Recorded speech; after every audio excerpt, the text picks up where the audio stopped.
Federal government host MIT tech team promises support.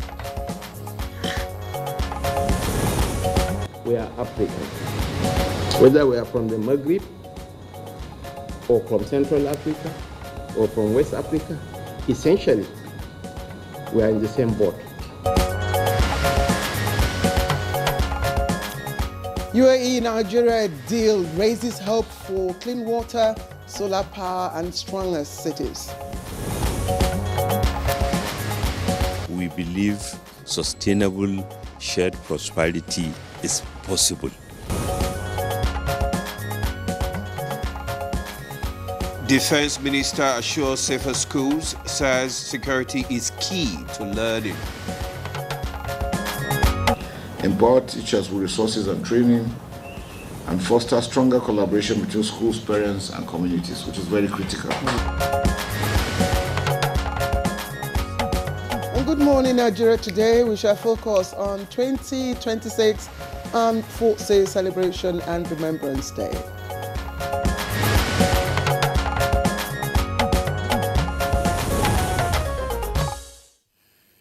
Armed Forces Celebration and Remembrance Day, AFRCD, is Nigeria's national moment of honor to honor fallen heroes, celebrate serving and retired personnel, and reflect on our journey as a nation. Absolutely. Now, it's observed every January 15, and it's deeply rooted in Nigeria's history, marking the end of the Civil War and also symbolizing reconciliation, peace, and unity.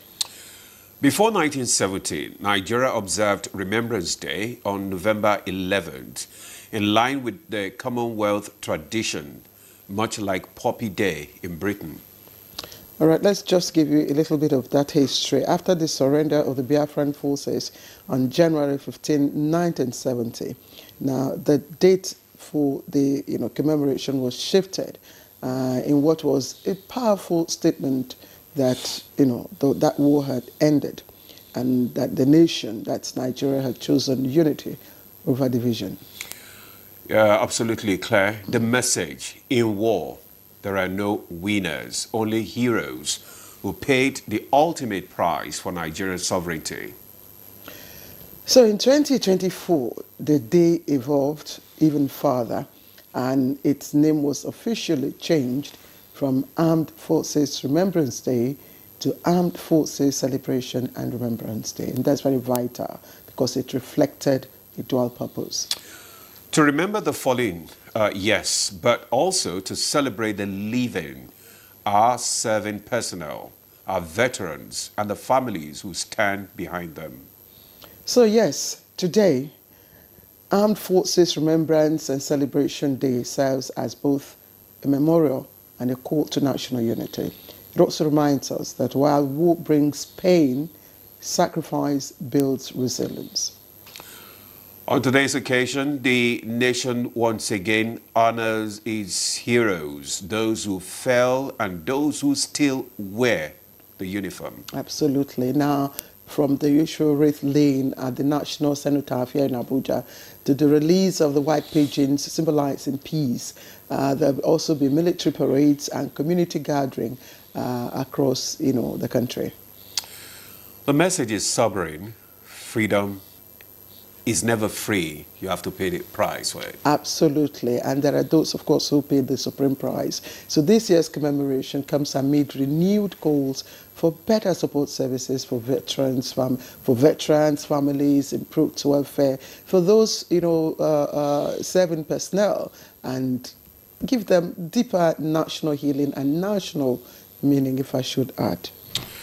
As President Bola Tinubu leads the nation in remembrance, there is a lingering question. How do we turn remembrance into action? Absolutely. Fantastic question, Demola. And that's why we implore you to join us this morning as we look at, behind the symbols, behind this symbol.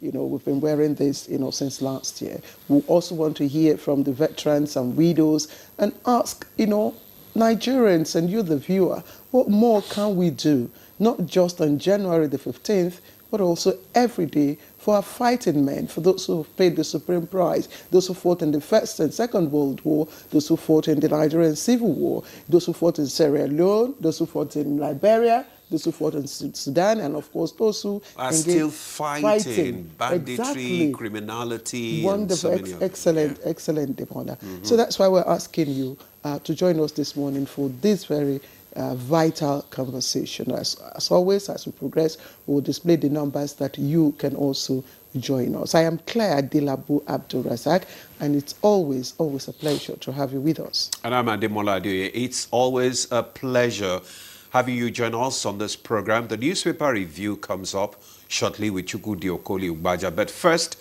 the morning news with Stella Namete. Hello, Stella. Good morning. All right, let's get started with our conversation. As we told you earlier on, today is the D-Day, January 15th. We remember our fallen heroes and, of course, those also serving the families of veterans and all our fighting men who, have paid one sacrifice or the other. And that's our conversation today on Good Morning Nigeria, 2026 Armed Forces Remembrance and Celebration Day. So let's take a background report put together by correspondent Timothy Yusuf. The 15th of January is celebrated annually as Armed Forces Celebration and Remembrance Day in Nigeria. This day honors the supreme price paid by fallen heroes of the Nigerian military. It recognizes the sacrifices of serving soldiers and veterans who have fought under challenging climatic, psychological, social, and physical conditions to protect and defend the territorial integrity of the Nigerian state. Analysts believe that the date also marks the end of hostilities between the Nigerian state and the secessionist Republic of Biafra following the latter's surrender on January 15, 1970. While the Armed Forces Celebration and Remembrance Day has gained symbolic recognition among members of the Nigerian military community and the public, who acknowledged and appreciate the contributions of the Nigerian military to the country's unity and survival, the activities associated with it remain mostly military in nature. There are ceremonial parades and official wreath-laying ceremonies. However, this year's commemoration of the day has an added dimension to it. It is an award presentation to serving and retired veterans in recognition of their contribution to nationhood. Is this day just another national day for ceremonial reflection and appreciation, or it has a different symbolic significance? For answers to all of these and other concerns, over now to our guest in the studio. Thank you very much, Timothy Yusuf, for that background report there. And we want to see how symbolic this day is. So we have our guest already in the studio to discuss today's Armed Forces Remembrance and Celebration Day. First is Brigadier General Sani Kukashika, a retired MNI. He was the former Army spokesman. It's a pleasure to have you, Brigadier General. Good morning and thank you so much. Happy New Year. Same to you. And I was just going to say that he was one of those who, was honored a few days ago. Our gala night. Yes, at the gala night. So okay. We want to say congratulations to you. Thank it's you a well-deserved recognition. Sir. Thank you so much. Let's also welcome the first female chair of the Nigerian Legion, Grace Murenike Henry. She's been here once. Thank you very much for joining us. Thank you. Good morning. Happy New Year to you. Yes. So let me quickly start with you. And I'm just wondering, on a day like this, because we've had to change, to tweak the, name of the celebration a little, to mean remembrance and celebration. What goes through your mind at this point in time? What are your thoughts? What are your feelings? Actually, the thoughts was that we need to celebrate the dead and the living, and those who are still fighting the war, and those people in the Northeast. No one knows who is coming back home. We cannot just be celebrating the dead alone. We have to celebrate the living and those people serving up till now. Yeah, but what feeling today? How do you feel today? It is a great day. And I wish it will continue, not only just 15th of February. I wish Nigeria, I'm begging the Nigerians, let's continue the celebration so that the people will feel that even though I'm dead, even though I'm living, there are people there celebrating me every day. Okay, General, let's bring you into the conversation now. Would you say that the change, or rather the shift, it reflects a real change in how we honor our soldiers, both dead and living? Yeah, actually, I think it is quite right in the sense that if you look at it from the perspective, all the services, the three, namely Army, Navy, and Air Force, they all have their respective days, they celebrate once in a year. But the armed forces collectively do not have. Hence, the tweaking that she was talking about, Armed Forces Day and Remembrance Day. At the same time, before we used to have just Remembrance Day, but now it's more or less putting it for the living and the dead. But most importantly also, those that are left behind, because those who have paid the supreme sacrifice, they have families, and they need to be taken care of. So it gives everybody greater sense of belonging, and there is honor in it, in the sense that having paid the supreme sacrifice, the nation is very appreciative, remembering at the same time taking care of those that you have left. So it's also encourage those who are interested in military service that actually the sacrifices are not in vain. You received the Sentinel of Freedom Award, and that's for your contributions to strategic military communication, peacekeeping operations, sustained advocacy for veterans' welfare, national security, and civic values. What does this mean to you within the context of the nomenclature? Yeah, actually, it means so much to me and, of course, to my family. And it goes a long way to, show that whatever you are doing, somewhere, somehow, some people are watching. And I felt so happy and proud and very grateful to God and those behind the award, in the sense that it's been years that I've left military service, and yet the nation and the military were quite appreciative, of the effort. And the lesson in it also is good to remain steadfast and consistent and continuously contributing the best you can. Not for the sake of getting reward, but I think it's a passion. And now something that you are doing without even thinking about it, somebody is also appreciating it. So it's something that I'm so happy and so proud of, and I'm very, very grateful. And that has given me the impetus to continue to do the best I can for the nation and, of course, the armed forces. I just want to stay a little bit on these awards, because it's a critical part of, why the name was changed. Celebrating both those, who are serving, those who have retired, and those who have also, paid the supreme prize.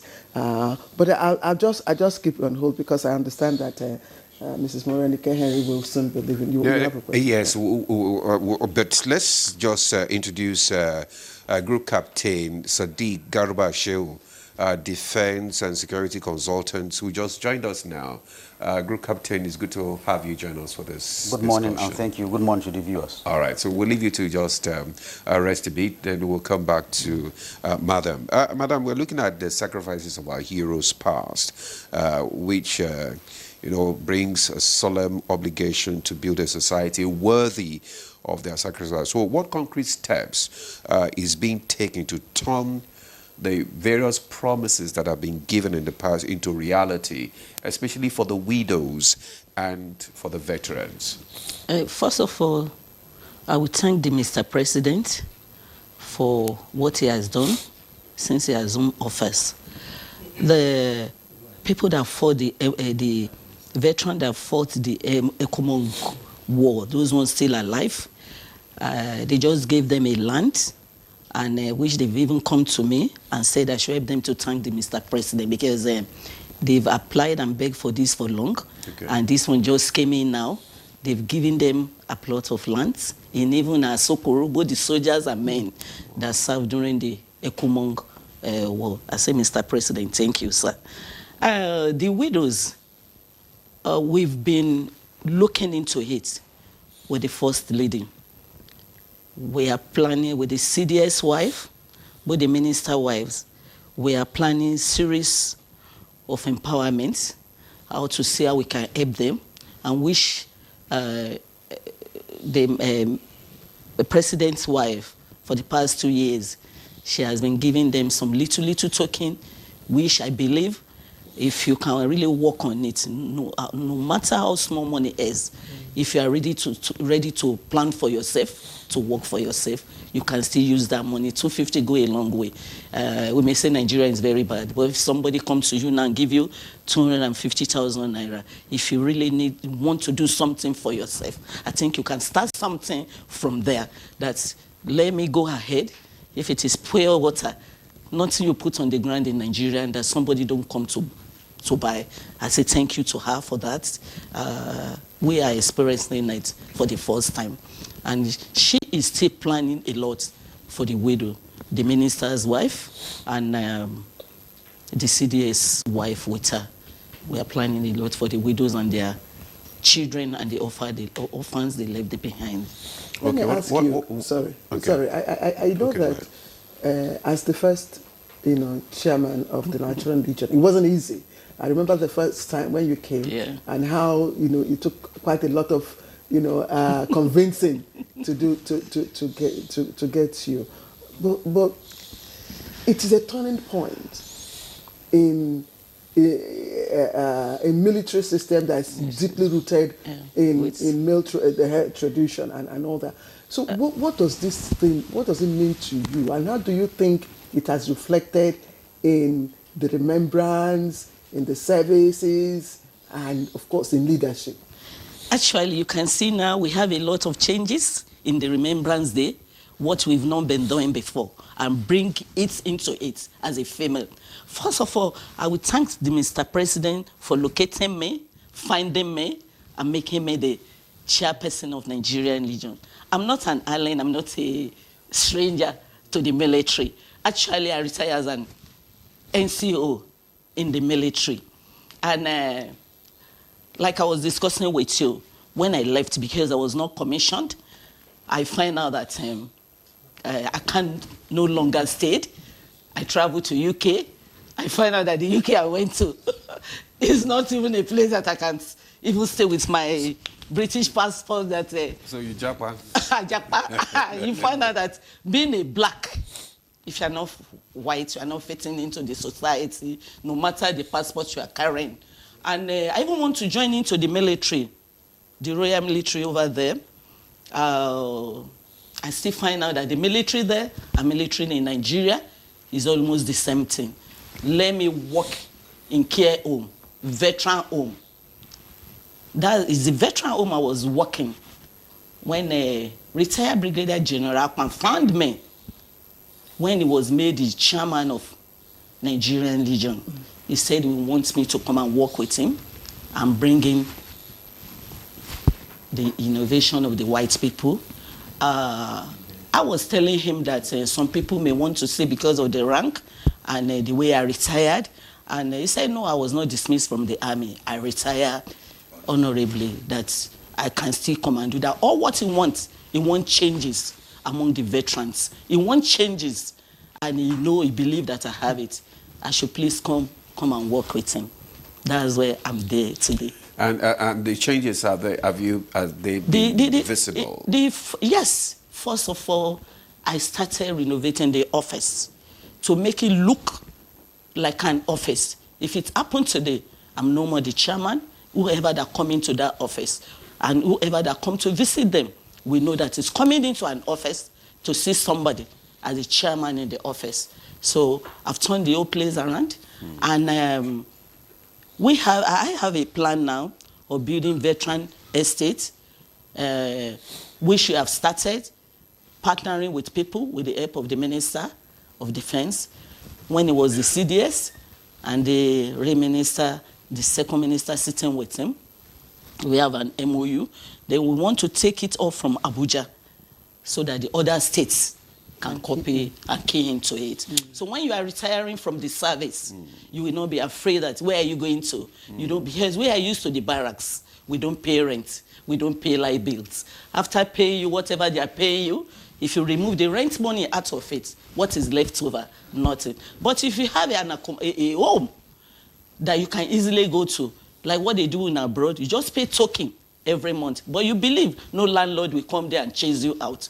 You will be very happy to still come back to the society that built you and work for them. Especially this insecurity, insurgency that we're going on. You can easily call the veteran. Do you, just the last question from me. Do you think that Nigerians really understand the essence of what we're commemorating today? I've been campaigning. I've been begging. I'm begging. I'm begging. I'm not forcing. Let the industrialists, let them come and partner with the veterans. Let them help the veterans so that we can move the country forward. We spend a lot of tax paying on a soldier. Why do you allow those people just to go away like that, to go and relax in their home? Why did we spend so much money? We can call them back and help them. Nigeria, I'm begging you today. Please join hand with the veterans. Don't just look down on them. All these ordinary soldiers. I don't have anything to do. You have a lot to do with the veterans. Call them back, work with them, give them a job, give them a place so that they can be happy to work with the country. Thank you very much. Thank you so much, Madam. We believe that the veterans too will be happy to work with Nigerians because, I mean, it has to be together. But we have to let you go now because we heard because of the time I have to go to the parade. Or you have to be at the parade. Yeah. So we still have so many more questions to ask you. But then we want to thank you so much, Madam Grace Morenika Henry, first female chair, Nigerian Legion. Thank you so much for coming for the conversation this morning. Thank you very much. All right. Okay, so let me get back to Brigadier General SK. MNI. I was talking about the celebration and the honor and the recognition at the gala night. A number of people were also recognized. Some I remember the late Colonel, I think Umaru, the Operation Hadinkai, commander. But I don't know, maybe the media didn't capture. We didn't get to see other younger officers, were there other younger officers who were Indeed, there were. I think there was Gero and so many others. Even though when we left the theater, they were just subalterns and all the rest. And it was heartwarming to see that their efforts are being appreciated. And some of them, sincerely speaking, my heart goes to them because they were not in the real shape. Because there are some of them with the blue purple, those who are wounded in action, they were equally honored. And they are still serving, and those who have even left the service. And I think it's quite commendable, whoever brought up this initiative, of recognizing and awarding such gallantry and sacrifices. It really gives us greater sense of belonging, and for everybody to do the best he or she can, wherever he or she found himself, especially given the myriad of security challenges we are battling with the issue of insurgency. Now we have banditry, kidnapping, and of course secessionist agitations and all the rest of them. But beyond that, I think it's a kind of legacy because it brings out certain memories and all the rest. I had the privilege of traveling out of this country, particularly in present-day Bangladesh and present-day Myanmar, where Nigerians fought during the Second World War. And I felt so happy and proud to have the privilege of going to the cemetery and seeing, those cemeteries, of Nigerian troops that paid the sobering price. And, their legacies up to, what happened during the 60s, during the peacekeeping operations. And of course, Grace has just mentioned the issue of, intervention under the auspices of the Economic Community of West African States, ECOMOG. And I dare say, even when you look at Sierra Leone that I've been to, and of course Liberia, there is no 100 square kilometers where there is no blood or sweat of a Nigerian soldier. Absolutely. Talk less of, coming here, the unfortunate civil war, and of course the security challenges. So sincerely speaking, it's something that is heartwarming, and we need more of it. But beyond the Ministry of Defense, the Defense Headquarters recognizing such effort, I think there is need for the whole Nigerian society to also come into play to see how best they can complement the effort. I was going to ask you if Nigerians actually understand the essence, and the solemnity of, of this day. Well, you cannot always have what you want, and of course, for obvious reasons, given the political history of this country, there is still that misunderstanding in terms of civil-military relations. So it's more or less like a work in progress, and for those of us who had been in and out, sometimes you are taken aback with certain comments, and simply because people do not understand the essence of military service, because this is a noble profession that the first condition is that you can even lay your life, not pick any other profession, and not even your own journalism, that there is limit to which you can. So we have to put it in that proper perspective. But at the same time, again, the military ought to understand that there is enormous responsibility, because the whole essence of it is promotion and protection of fundamental human rights of the society. So it's a work in progress, and I think effort is being made to conscientize. You can look at the developmental things, various services and the defense headquarters, they have civil military affairs department, human rights decks and what have you, and so on, call-free, call centers and so on. And if there are complaints, they are treated expeditiously, because you cannot have 100% thing, because even in a family, sometimes you have some kind of misdemeanors. I know we will get to the civil-military relations. Yes.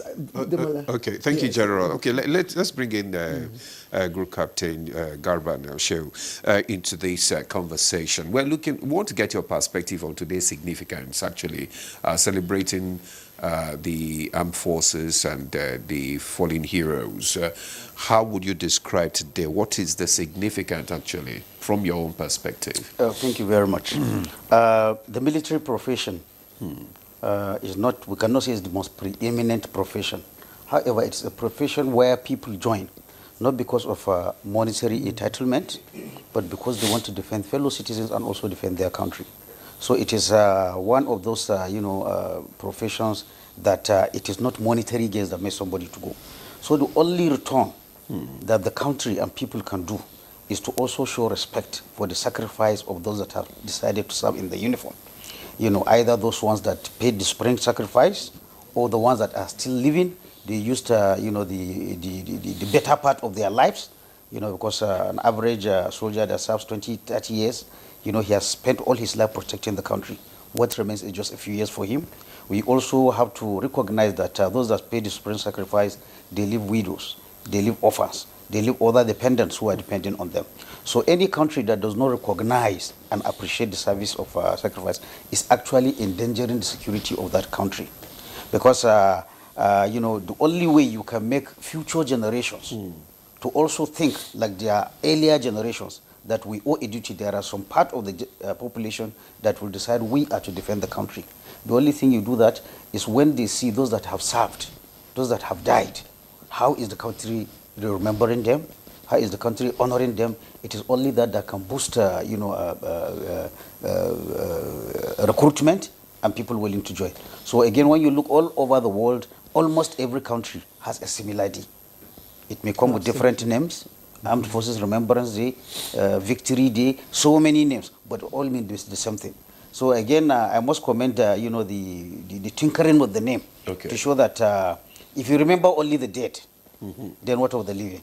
So you also have to deliver. And the living, like I said, not only those that retired, but the people that will eventually also join. Still serving. Still serving. Okay. So it is a very good idea, and I think building on what Madam Grace and General Wukashika said, I think we can even do more. When you say Nigerians should show more respect, what do you mean by that? Good.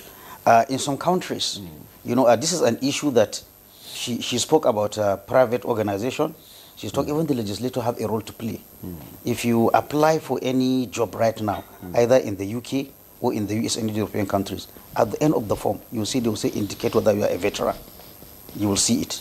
What do? They have laws there that make private organization to reserve a certain percentage for veterans, as long as the veteran is qualified for a particular job, and they keep tabs on this thing. So here, I think even not only the private sector, even the National Assembly can come in. Okay. They can give this, a law that gives veteran protected, employment, just as a payback to those people that have served with their life, as long as the veteran is qualified for the job that is there.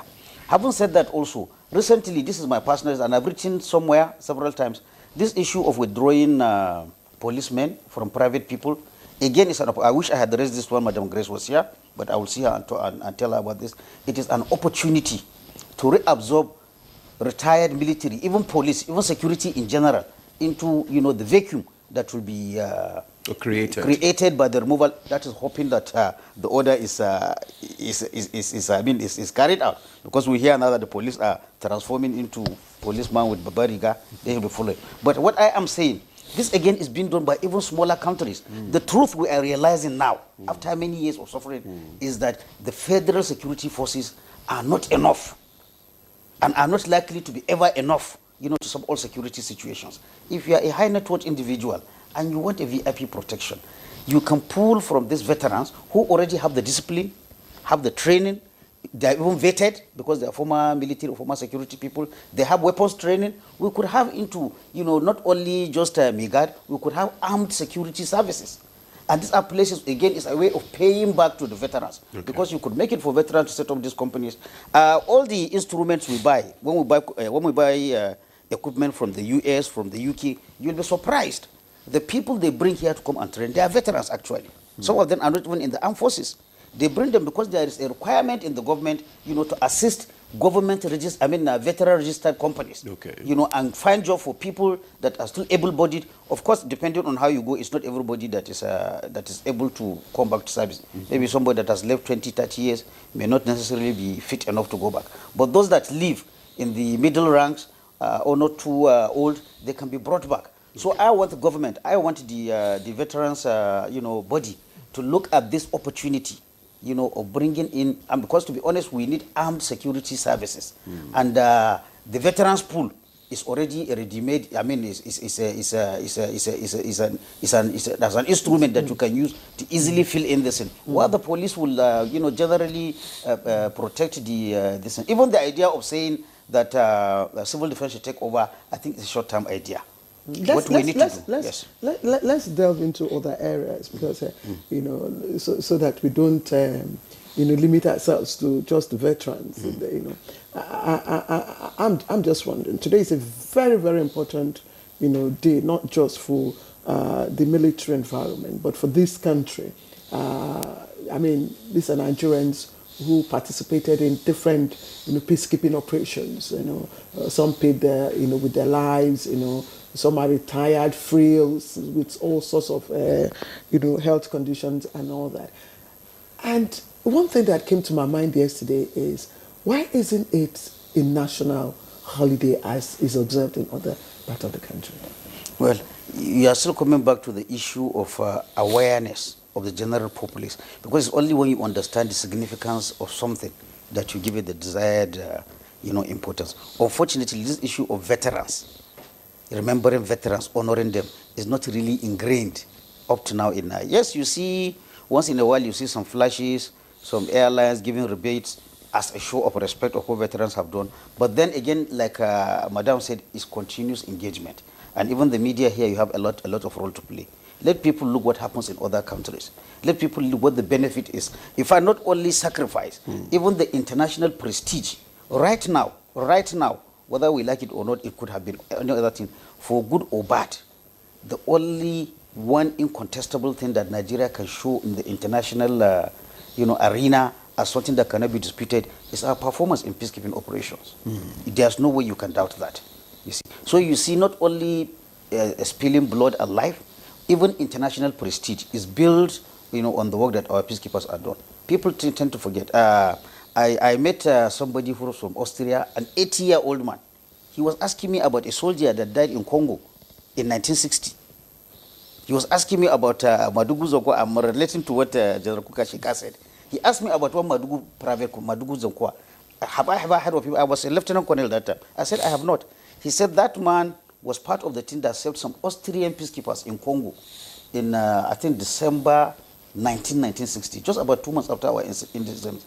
He said in their history there, they have a name of that man, honored with Agui Ironsi as their commander and everything. So, like what he said he sees in other countries, we should more of this. We should have cenotaphs. We should have this, especially for the veterans of the ECOMOG. I'm happy to hear what Madam Grace said, that something is being done for them. We lost nothing less than 10,000 people. But the unfortunate thing is that we don't even have the record. And I think for posterity, it's good to have that record. And when you look at, unfortunately, even the commanders of the ECOMOG, the field commanders, almost all of them are dying. I wish the federal government or the Ministry of Defense should do something to capture, because right now we don't have it written. But from word of mouth, you can get people, somebody served with somebody here in Liberia or Sierra Leone, we should capture this as a sacrifice. It becomes something of pride for future generations. Okay. When you read some commentaries now about the Sierra Leone operation, honestly, you think that the battle was won by the British people. Yes. I'm telling you. Okay, Demola, I just want to just a little more on the celebration. General, I mean, beyond the routine military paraphernalia on a day like this, you go for parades, the laying of the wreath, and all the community. I mean, shouldn't this also be expanded, and then you integrate more of, the larger community now during, the celebration on a day like this? Yeah, because right now it's just a solely military affair. No, maybe that is the way you look at it. It's more or less like 3 months event, because the launching of this emblem usually takes place between October, November of the preceding year. And, good you talked about the emblem. I'm coming. Yes, okay. Yeah. So that's kickstarts the activities. Okay. There are spiritual aspect of it. The interdenominational church services, and of course the Jumat prayers, and there are other humanitarian activities. And in fact, there is even an intellectual dimension to it, because recently, some 2 days back, was it last Monday, there was a symposium at the National Defense College where all the stakeholders were involved. But that is for Abuja. In all the 36 states of the Federation, including the Federal Capital Territory, there were other activities related to the Armed Forces Day and Remembrance Celebration. So maybe what you are thinking of is to cascade it down to local government and other, larger societies. Yes. So it should not be just urban-oriented. So it is not just the military, so to speak, but basically across the 36 states of the Federation, I'm so sure right now there are ongoing activities, basically at the state capital. So, but of course, just like Group Captain Shehu, by the way, Dr. Shehu has said, we need more conscientizing of the Nigerian public to understand. But of course, even the military itself ought to also showcase. And I believe there were several other activities, book launch and so many things, associated with these activities, but let it go down. And I have seen that there are even efforts to bring intellectualism into it, literary competitions and so many things, associated with it. But then we have, you have the responsibility also to further, publicize the activities of the armed forces beyond, the state capitals and the federal capital territory. You talked about the emblem, and the emblem is supposed to be a fundraising event, you discover that a lot of those who probably wait got it for free. And this, again, is due to lack of awareness. And that's why I'm asking, would it not be a good idea, just as the name has been tweaked, to also integrate within the celebration? For instance, National Days, you find the school children at that level, the educational sector, and other layers of the society, so that they become aware, and the conscientization that you are talking about is built right from that level. I don't know whether possibly you got yours free, but No. I didn't get mine free. No, but you, in people, fact, the larger Nigeria. Inflationary trend. We don't get it free because Yes. I remember that at the airport, you will see, people Exactly. standing there and say, okay, In fact, I'm for the remembrance emblem. Yeah. You can buy for 500, 1,000, whatever you give. That means you there's got yours. At Emola, you got yours free because it's now 8,000. Okay. You got 1,000 and they will just... Yes, exactly. Sometimes people just give. Actually, the thing there is, just like he said, and Madam Grace also said earlier, it bothers on having proper awareness. People do not know exactly what this Armed Forces Remembrance Day stands for. And it's part of the need for us to know the contributions, of our heroes and also the serving ones, alive now. So how do we go about that? How do we begin to integrate the populace into all this celebration so they can have a better idea of what we are talking about today? Because many people don't know. I think it's issue of collective responsibility. But Yes. before I go into that, Yes. the issue of remembrance emblem, you should understand what it's meant for. It helps the veterans. But over time, it has been streamlined. Before, it was almost all comers, so many vendors.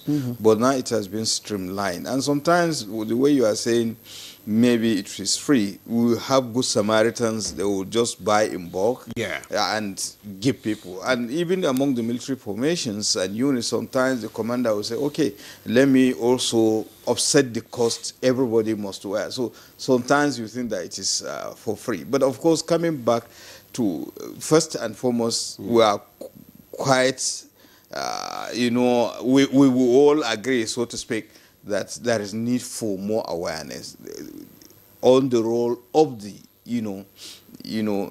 military in the society. So if there is that awareness and understanding and respect for it, people will go out of their ways, not just to buy the envelope, but to even assist further than they do assist. Like in other countries, when it is time in the United, you see them with the people, almost everybody.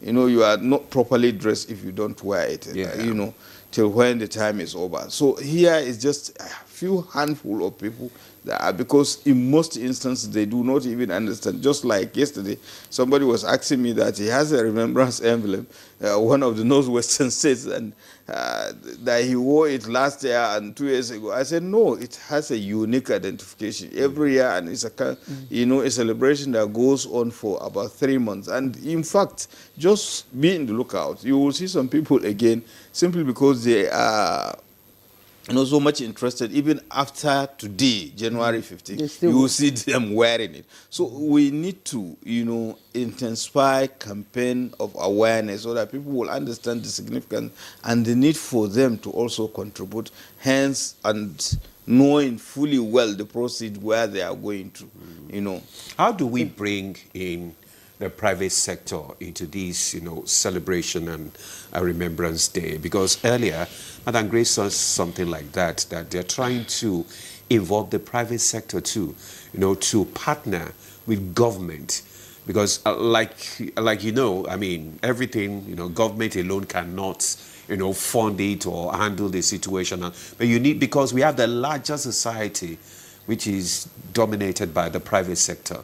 So how do we bring them in? I was privileged to be at that symposium that I was telling you at the National Defense College the other day. And the whole gamut of the security sector, particularly the military, were there, right from the Honorable Minister of Defense up to the Chief of Defense Staff and Service Chiefs. And everybody quite agree with that, your line of thinking, that the government cannot do everything for the armed forces, and particularly that segment of the armed forces talking about the veterans now.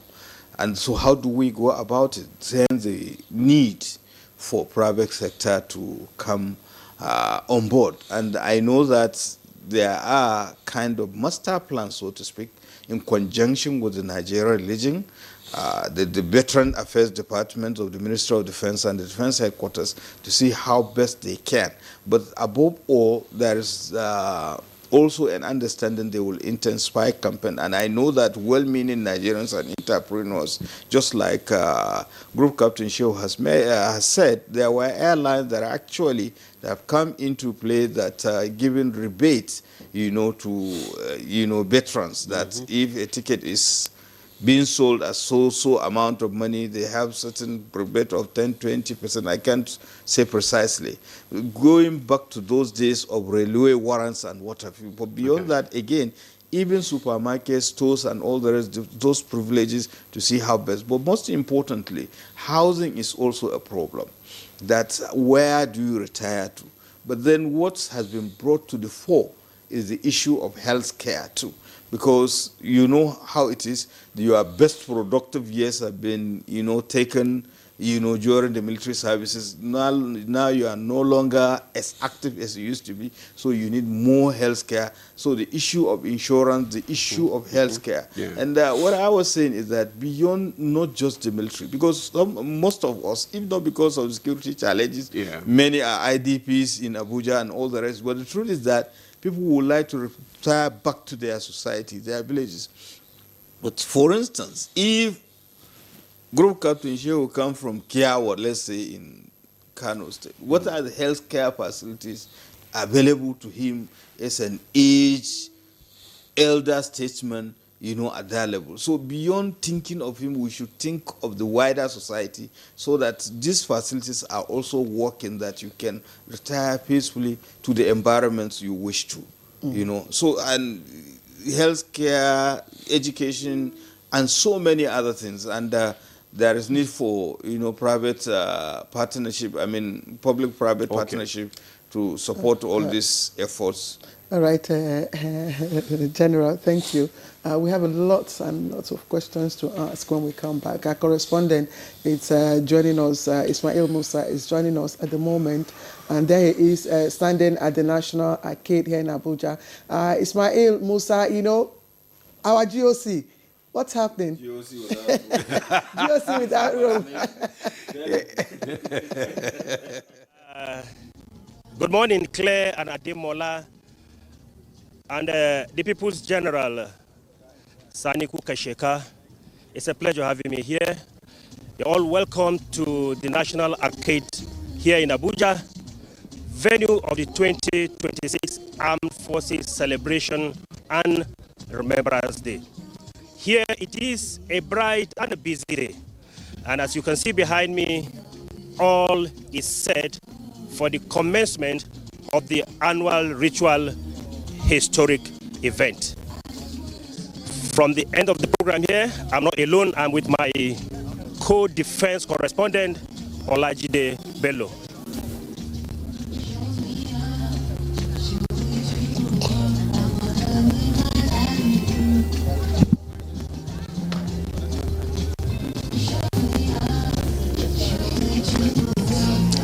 Based on the program with me here, the event is slated to commence 8:30, and the dignitaries are arriving gradually. The podium, the various stages are all set for the program. I'll now hand over the mic to my colleague to highlight some of the things he has also observed. All right, many thanks, Claire and Ademola. Like my colleague rightly said, all is set now for the climax of the week-long activity.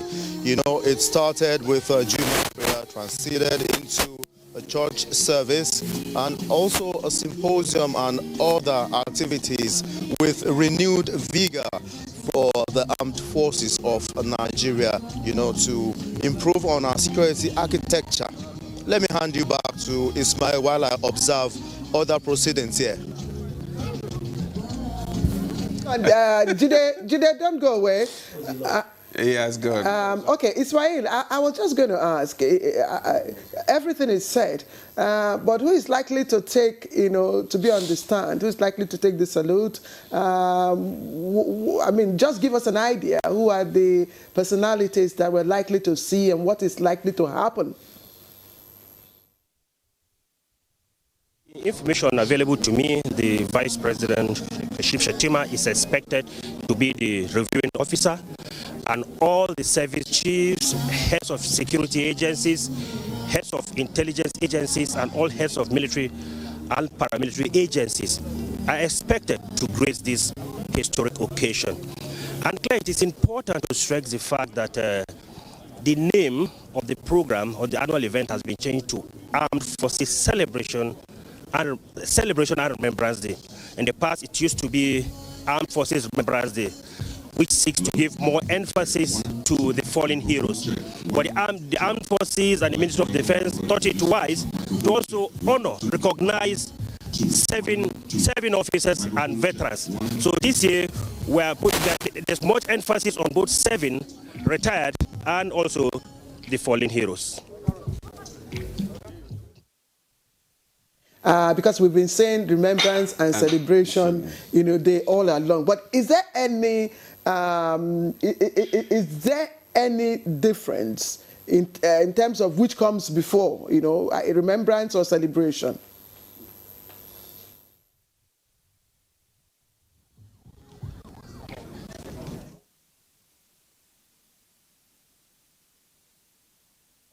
Is there any difference in? All right, okay, Ismail, thank you so much. We'll get back to you later when the program starts so that you can give us updates. Let's come back to the studio where we still have our guest. Dr. Shehu now, I mean, the general called you doctor, so let me just call you doctor now. Earlier on, you talked about, the way the veterans are treated in other climes, and which you would also want to recommend that we begin to adopt that kind of style here. Are you proposing that we tinker with the policies here for us to be able to adopt what happens in other climes here, for us to be able to have the kind of the veterans and to appreciate the contribution of our veterans in the society? Yes, definitely. It's systems that you need to change if you want to bring more recognition to the veterans and also the serving officers. Like I said, in other countries, you have what they call veteran protected employment. Okay. Veteran protected employment, it means any employer in the private sector, probably a law passed, that you must, reserve a certain percentage of your workforce or of contracts that you give to veteran registered entities. By veteran registered, like the organization being headed by Madam Grace, should have a list of veteran companies that are formed by veteran groups, so that when jobs are being applied, even within the military district, because with due respect, I see sometimes jobs that can be done by retired military officers, they have been given to even foreign entities to do, where we have this thing. That is an own goal. For the private sector, you insist that in your filings, maybe for taxes and everything, you must show, you might even get a rebate for being a veteran-friendly company. In fact, in other countries, that's what they call them, veteran-friendly company. Yes. That is to say, they have a certain percentage, whether it is 5% or 7%, the law will decide. And periodically, you will see. Like I said, when you apply for any of jobs, either in the UK or US, you see at the end of the form, indicate whether you are a veteran. What does it mean? It is a way of giving back to the veterans for what they have done. If they are looking for an engineer, and there are two engineers of the same qualification, one is a veteran, one is not, the likelihood is that the veteran will be given, the preference. Quality being the same. I must underline, quality being the same. That is on merit. On merit. Okay. So these are the kind of things, when you look at those things, it's not the things that the military themselves can do on their own. It will need some kind of maybe legislature And so this is another way the private sector can actually come in, apart from giving the stipends, rebates, and the rest. You talk about we talk about the private sector coming in, but first of all, General, there must be a building of trust. And for instance, I mean, I myself, I have great respect for the soldiers. Absolutely great respect for the soldiers, and that's because of my experience with the soldiers. I spent my growing up years almost in the barracks and having interactions with soldiers, understanding, the complexities of the complex nature of their responsibilities. So that has informed, the respect, or shaped the respect that I have for soldiers. But for some years, over many decades now, there's been distancing between the military and Nigerian civilian. Yeah, that's what I actually wanted to say, because the mentality, what people have about don't go near police, exactly. The soldier, no, that kind of thing. They are not that friendly. I mean, it's not that the soldiers are not friendly. Yeah, okay. Let's begin from the era of military coup. And what that did to the psyche of the average Nigerians.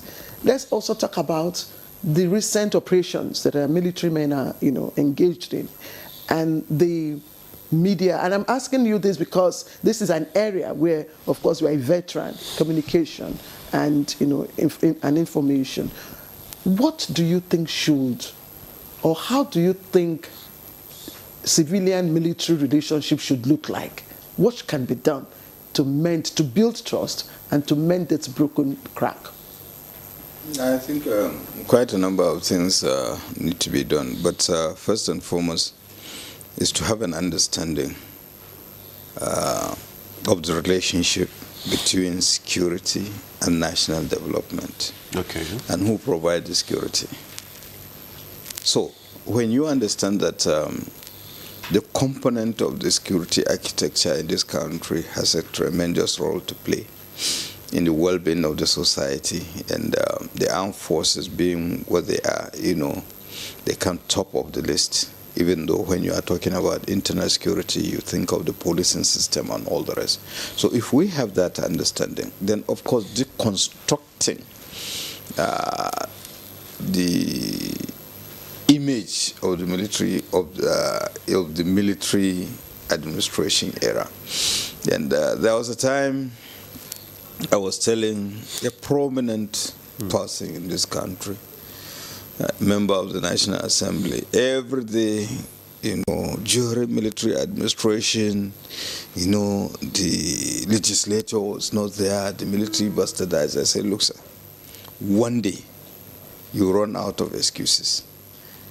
Now, between 1999 to date, we have had an uninterrupted democratic governance for 26 years and still counting. Now, can't we see the progress made and see how best we can move on? Even though I'm not saying you discount those aspects, but I think the military has shown commitment and sincerity of purpose. Therefore, there should be more understanding and more appreciation of the military. Okay. So, when you have that understanding, you think of how best you can further enhance the relationship, because they have subjected themselves to democratic governance and authority. That's on the one hand. We have to put you on hold now, because we have a guest. Our correspondent at the arcade ground has a guest. Ismail, it's over to you. Okay, thank you.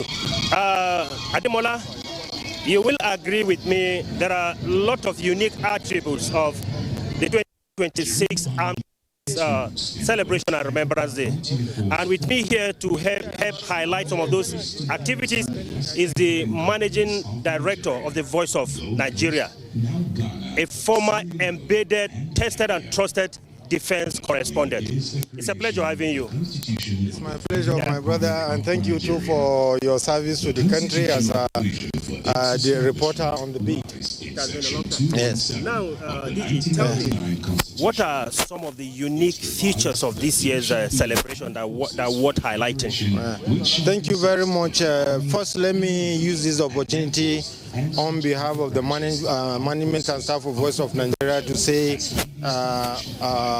thank you to the service of the Armed Forces of Nigeria, officers and men on the Armed Forces of Nigeria. I think this year's event is very unique because there have been a lot of programs that were either to not there or some that exist which were further deepening to make it much more engaging and connecting with the people. One of it is the symposium which built around major national issues and what you look at the future, what will be the future of our armed forces in Nigeria. Also the dinner and gala night which gave opportunity to honor both the living and those who have paid the supreme price. Instances like that always help in motivating those who are serving. One of the, I think some of the officers that were honored were officers who paid the supreme price in the course of their service to our fatherland. Also, you could recall at the event, the President and Commander-in-Chief, President Bola Ahmed Tinubu, who was ably represented at the dinner by the Minister of Information and National Orientation, Alhaji Mohammed Idris, also revealed to us that the President, there's going to be a thank you message, by all Nigerians through an app, and then also celebration of the armed forces through an hashtag of my hero. All these things help to motivate the armed forces, and it go a long way. You go around the world, you see how officers and men are celebrated because they put their life on the line. You and I know, Mal, that even for us as a reporter, what we see on the beat when we go embedded in as journalists, we face a lot of challenges and even put our life on the line. Not to take on someone, even as I was speaking now, some officers and men are in the trenches. Some may not see their family. Some miss their birthday. They miss the birthday of the family. When I was privileged to be on board one of the naval ships, on the ship, one of the officer who was commanding was bereaved. He has not even buried one of his parents. But he has to command that ship because it was a national assignment. So even if we can't pay them, but we should at least appreciate them. You should not use the social media or anywhere to condemn the military. Let's celebrate them. They put their life. If one soldier or an officer had done something, let's single that one out. We should not condemn Nigerian forces and the security agents because it's an instrument of national power. Once you condemn or devalue your own armed forces, you are inherently devaluing your own nation because it's an instrument of national power. It is what nations use to show for. I know Nigerian armed forces have done a lot in helping to keep peace, not only in Nigeria but also in West African sub-region. You need to go around the West African sub-region and see how Nigeria is respected. So it's important that as a nation we must rally around our armed forces, and when they are challenging like this international security operation, the counter-insurgency, we should rally around them. We should rally around the armed forces and other security agencies, but give them the support, telling them thank you, and when they have wins, we should celebrate those wins.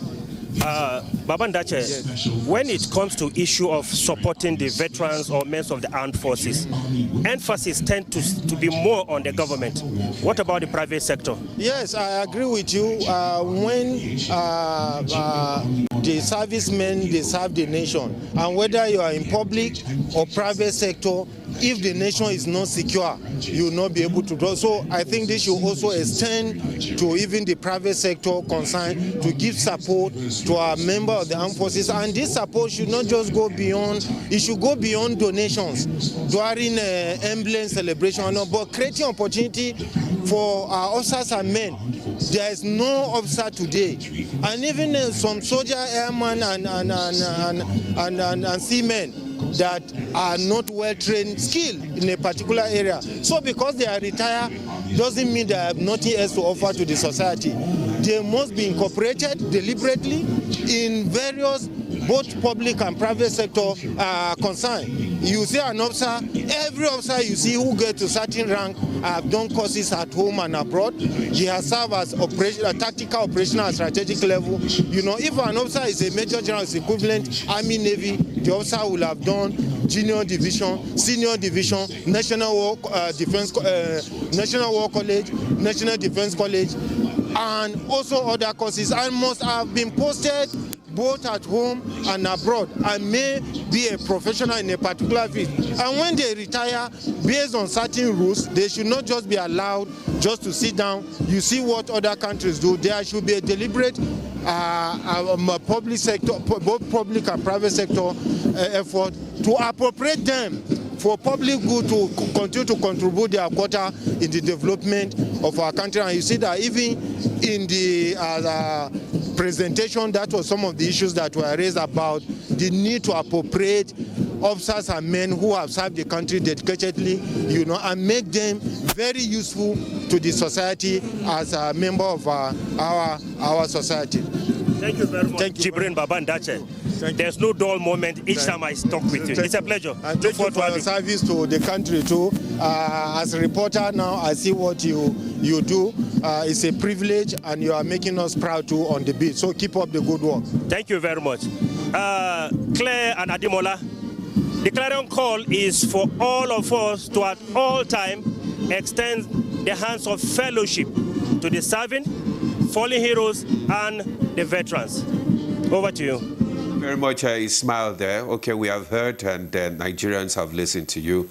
We are all going to be very more receiving to our veterans. We'll now take a break now. When we come back, the conversation will continue. Stay with us.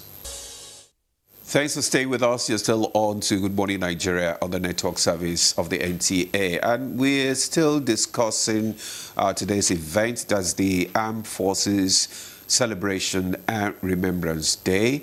And we still have our guest here. Before we went to the arcade ground, General, you were speaking about the issue of trying to have a mindset, how we can change, you know, a Nigerian's notion about the military itself. So I just want you to land before we... Yeah, actually, what I'm trying to say is that it's about, you know, enlightening Nigerians and the society and the military meeting each other halfway. We should understand a lot has been done to enhance the relationship.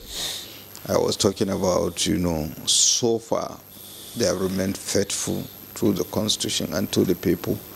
And we have, you know, so those mindsets are of the past. Let's look at the present and the future to see how best we can support the armed forces more so they have made. First, a lot of people do not even know there was a transformation program for the armed forces to subject them to the nuances of democratic governance for 15 years, between 2000 to 2015.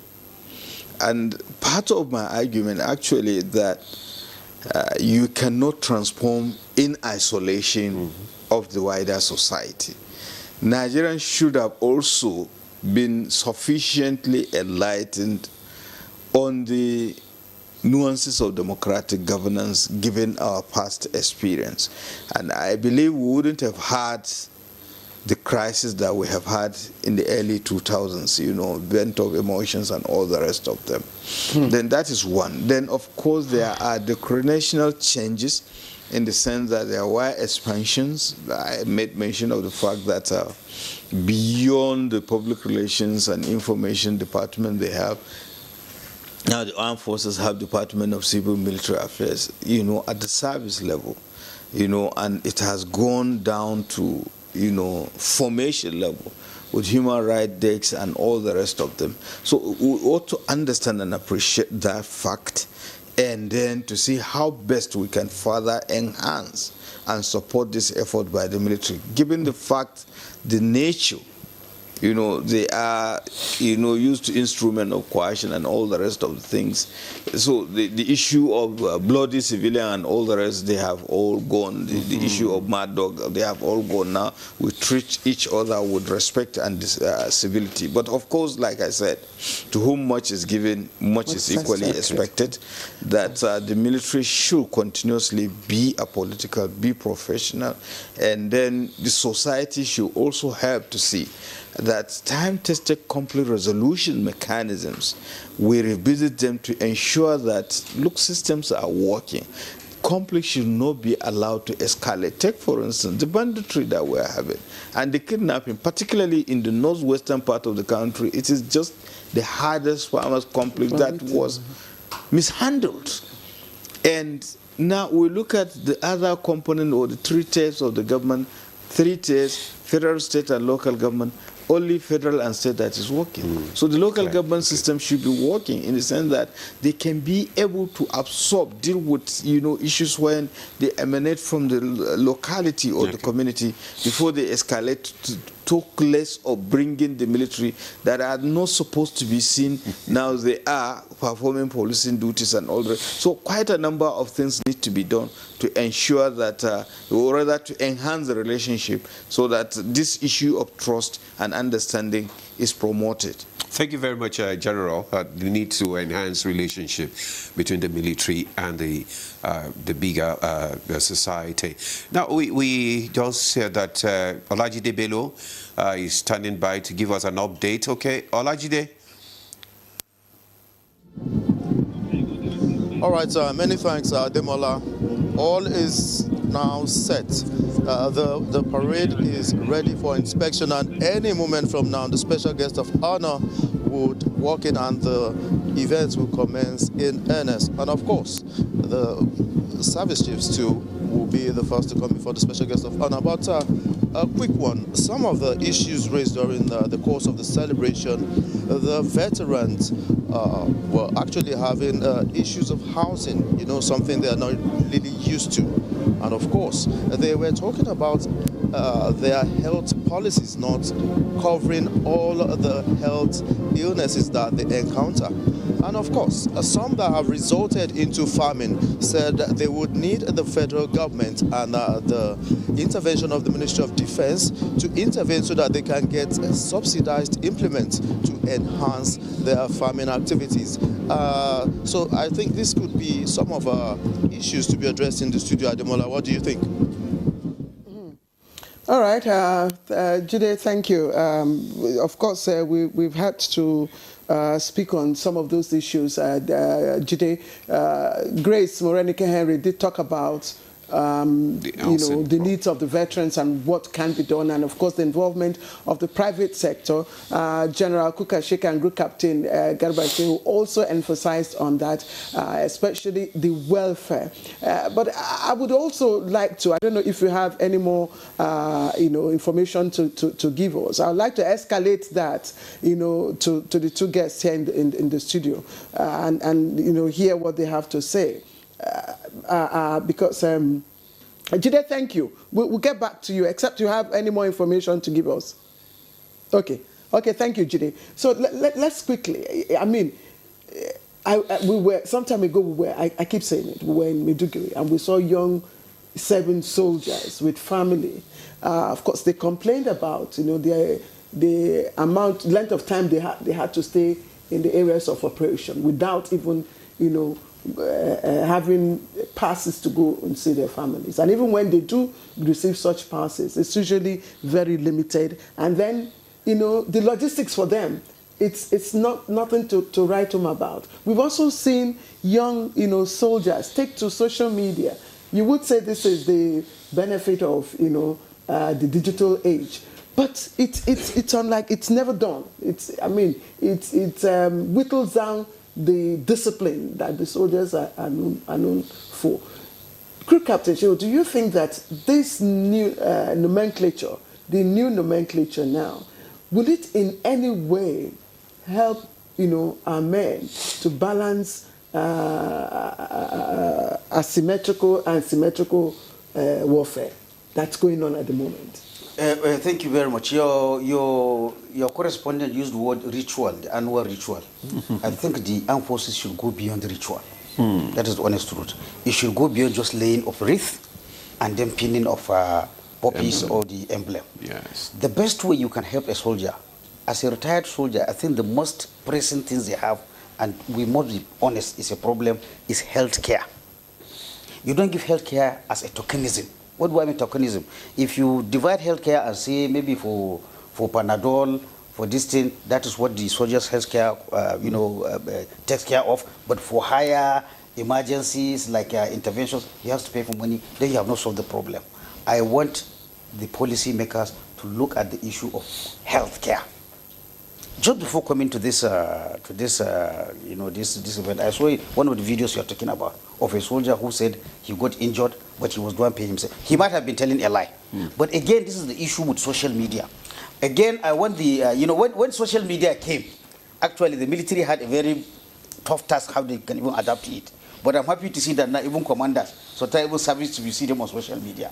Before, honestly, if you have social media, the intelligence are going to arrest you if you have a social media account. But the realization came, we're talking of Gen Z soldiers now, whether the officers or men, they cannot do without social media. So the military must find a way of, while there are people that will go and tell stories that don't happen, but I want to believe unless something goes wrong before, I can say 50% before somebody goes on social media and said, my commander did this or I didn't get this. So this issue of, welfare for those that are serving, for those that are retired.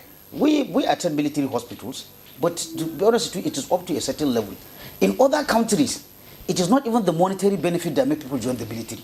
It's the non-monetary incentives. Knowing that you go and get the best. But the military hospitals are regarded as some of the best. I know of the military hospital in Lagos. It used to be one of the best, hospitals. It may be one of the best. There's no doubt about that. But what does a retired corporal, a retired sergeant, if he has an operation to be done, does it take care of that, or he has to go and look for money for relatives? That is the question that we must look at. Most of the cover we have is for smaller or lighter interventions, but not for bigger ones. That is not enough. Like in some countries, people join because of this comprehensive health care. We should move to comprehensive health care, not just to give me Panadol. Comprehensive health care and housing. And housing. These are the issues. This is what we'll, and with due respect, like I said, as Nigeria, we hope, as the economy, develops and we get bigger opportunities, unless the military even does that, they may even have a problem of recruitment. Already we are seeing that problem of recruitment in some parts of the country, where young men don't want to join the military. There's a danger, even that itself is a danger. Whether we like it or not, we're a diverse society. Where you have people from a certain area, they are not joining the military, that in itself is a security issue. And that brings us back to the issue of the notion of what people, understand about the military. Probably the way they are being taken care of, the way they are being treated in the society. And that brings us to the issue of patriotism. How do we promote that? Yes, like I said earlier when we started this conversation, military is one of the professions that don't enter necessarily because of money.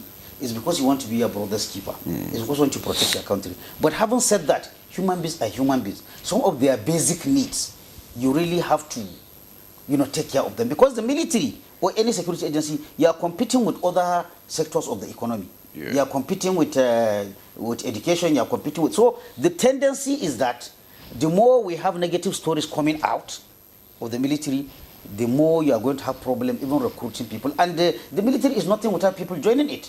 Like I said, I have seen the army, doing special outreaches now in certain parts of the country. I don't have to be specific, where people don't want to join the military. And like say for a diverse country, studies have been done. For a diverse country, as far as you don't have the aggregate people that represent population entering into the military, you are not going to have a national military. So that in itself is a danger for us. So what I am saying, all these things, healthcare, medical, accommodation, these are issues that, in fact, even the conditions of service.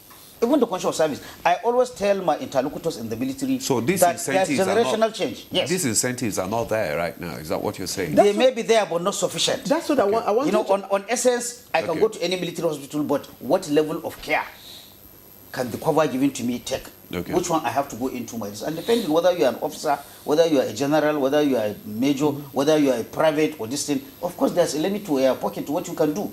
Okay, even that you know what, and especially when you talk of veterans, you are talking of people who have spent most part of their lives. Yes. That is when health challenges come in. Let's pursue the pathway to realizing this comprehensive health care. Yes. And that's why I want General.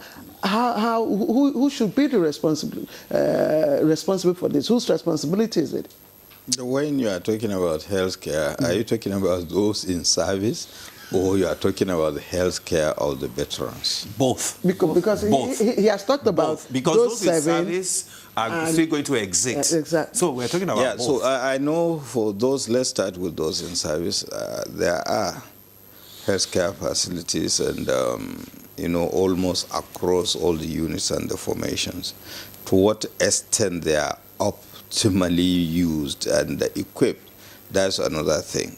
But I know there is. But of course there are issues. Every system, none is perfect. Take for instance, there are also insurance issues. Surprisingly, the insurance companies, they are not even taking care of military associated challenges. Illnesses. Take for exactly. Now gunshot wounds and all the rest of them, they will say, so why should you insure a military man if you cannot think of insuring him in respect of that? Then of course we have talked about the challenges of the veterans. Take for instance, he can access any hospital, military hospital. Yes, I can.